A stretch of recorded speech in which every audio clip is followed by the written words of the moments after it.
Sidang terdakwa Baradae hari ini mendengarkan keterangan saksi. 12 orang dijadwalkan memberi kesaksian terkait pembunuhan Brigadir Yosua.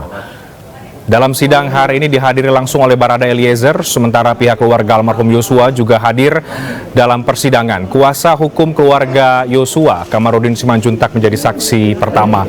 Dalam kesaksiannya, Kamarudin menceritakan bahwa ada pertengkaran Ferdi Sambo dan Putri Chandrawati di Magelang. Kamarudin juga menyatakan bahwa Putri Chandrawati ikut menembak Brigadir Yosua.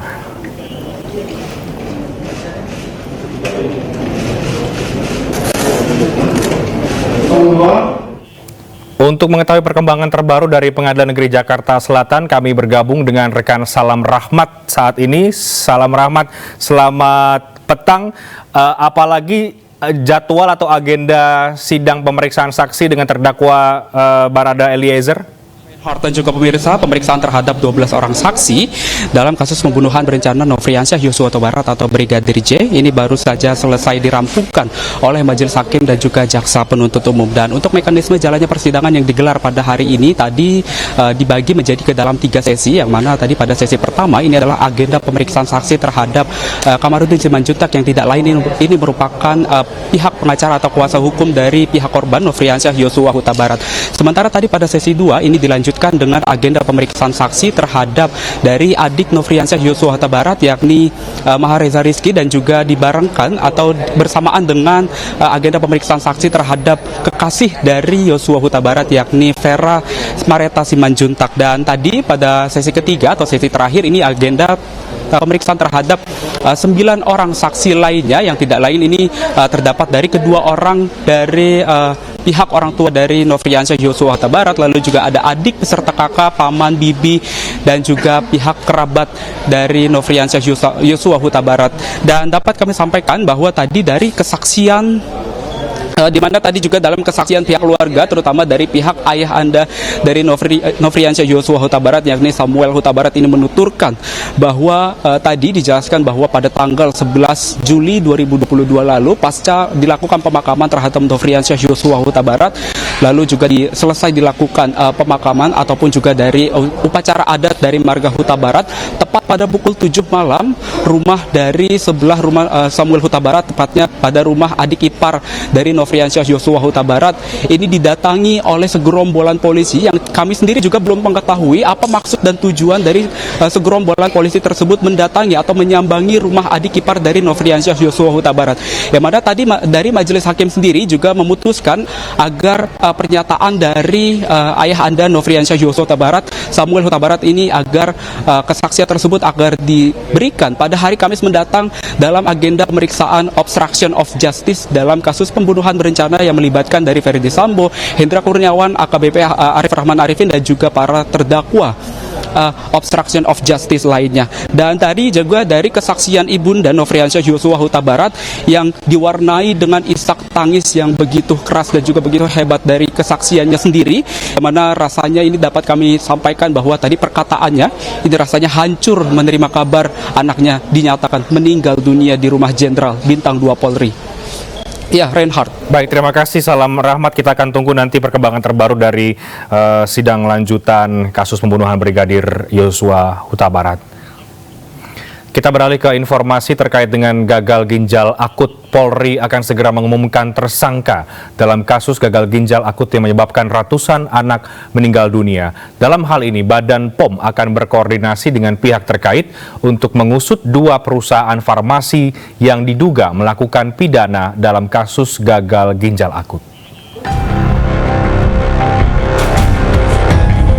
Pemerintah menemukan adanya dugaan tindak pidana dalam kasus gagal ginjal akut yang menyebabkan ratusan anak meninggal dunia. Kepala Badan POM Penny Lokito menyebut akan berkoordinasi dengan Polri untuk menyelidiki dugaan pidana yang dilakukan oleh 2 industri farmasi terkait kasus gagal ginjal akut. Penting juga dalam proses ini kami sudah mendapatkan 2 industri farmasi yang akan kami tindak lanjuti menjadi pidana, ya. Jadi Kedeputian 4, yaitu Kedeputian Bidang Penindakan dari Badan POM, sudah kami tugaskan untuk masuk ke industri farmasi tersebut, bekerjasama dengan kepolisian dalam hal ini, dan akan segera melakukan penyidikan untuk menuju pada pidana, ya, perkara pidana dalam hal ini. Sementara itu, Menko Pembangunan Manusia dan Kebudayaan Muhadjir Effendi menyatakan telah berkoordinasi dengan pihak terkait. Muhadjir menyebut dalam waktu dekat akan segera mengumumkan tersangka dalam kasus gagal ginjal akut. Ya, itu salah satu. Kemudian yang kedua juga sudah melakukan pengusutan yang dilakukan oleh Pak Kapolri, dan saat kurang tahu tadi apa sudah diumumkan atau belum. Dalam waktu dekat akan ada yang sudah ditetapkan sebagai tersangka dalam kasus ini. Sama dengan BPOM kerja untuk menelisik lebih jauh. Ya, tadi itu akan ditelisik mulai dari paling hulu, yaitu asal muasal dari bahan baku ini. Karena bahan baku ini kan penggunaannya spektrumnya luas sekali, mulai dari untuk bahan cat, untuk kosmetik, bahkan untuk fiberglass, dan yang paling sekarang menjadi perhatian kita adalah zat ini digunakan untuk pelarut kandungan obat yang kemudian bisa dalam bentuk sirup itu. Per 24 Oktober 2022, Menteri Kesehatan mencatat ada 245 pasien yang terkena gagal ginjal akut. Dari 245 itu, 141 diantaranya meninggal dunia. Kasus gagal ginjal akut ini diduga dipicu oleh obat sirup yang mengandung etilen glikol atau EG dan etilen glikol DEG melebihi ambang batas normal. Sebagai langkah kewaspadaan, Kemenkes telah menginstruksikan agar apotek maupun tenaga kesehatan tidak menjual atau meresepkan obat bebas dalam bentuk cair atau sirup ke masyarakat. Tim Liputan iNews melaporkan. Setelah dirawat selama 3 minggu di RSUP Prof. Ngurah, seorang anak berhasil sembuh dari gagal ginjal akut. Orang tua sang anak kini lebih waspada karena kondisi ginjal tidak sepenuhnya normal.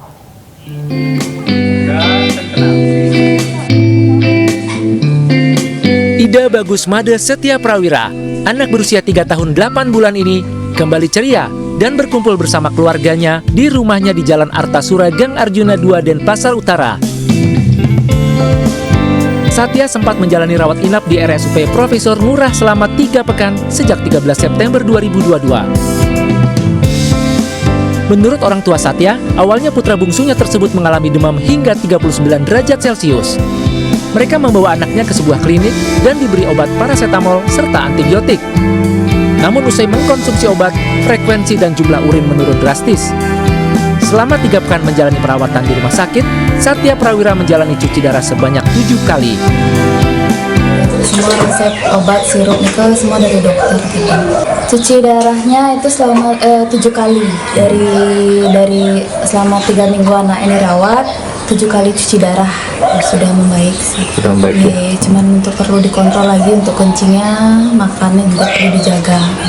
Untuk saat ini nggak boleh makan makanan yang kemasan, pokoknya yang instan itu nggak boleh lah.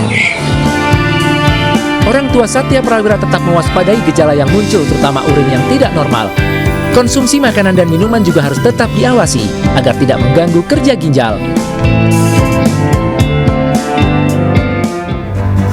Usai jeda, kami akan segera kembali dengan dialog mengenai survei terbaru dari Litbang Kompas yang merilis hasil elektabilitas partai politik di mana Perindo mengalami kenaikan yang cukup signifikan. Kami akan diskusikan usai jeda, tetap di iNewsroom.